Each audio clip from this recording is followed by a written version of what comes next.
Hi it's ಸುಳ್ಳು. ಯಾವುದು? ಈ ನಗು. I know. What you no?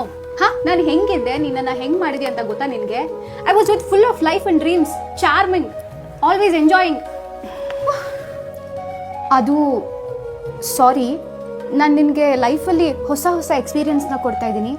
Life is like a roller coaster and I want you to experience all this and don't complain about it. ಹೋ stop. ಅದೇನದು? ಅದು panic ಅಟ್ಯಾಕಾ, stress, anxiety, ಇನ್ನೊಂದು depression. On top of that you took me to a mental doctor for therapy. ಇದು experiences ಆಗಿದ್ರು ನನಗೆ ಬೇಕಿರಲಿಲ್ಲ ಇದು ಯಾವುದೂ. ತುಂಬ ಮಾತಾಡ್ತಾ ಇದೆಯಾ, this is too much. Too much ನಂದೆಲ್ಲ ಟೂ ಮಚ್ ಆಗಿರೋದು, ನಿಂದು ಟೂ ಮಚ್ ಆಗಿರೋದು. Two much talking, too much thinking, too much caring, too much loving. Look at you. ಹಿಂಗೆ ಇದು ಗೊತ್ತಿಲ್ಲ. ಕೃಷ್ಣ ಹೇಳ್ತಾರೆ ಟೂ ಮಚ್ ಕೊಟ್ಟಿರೋದೆಲ್ಲೂ ವೇಸ್ಟ್ ಆಗಲ್ಲ ಅಂತ. ನಾನು ನೋಟ್ ಮಾಡ್ಕೊಂಡಿದ್ದೀನಿ.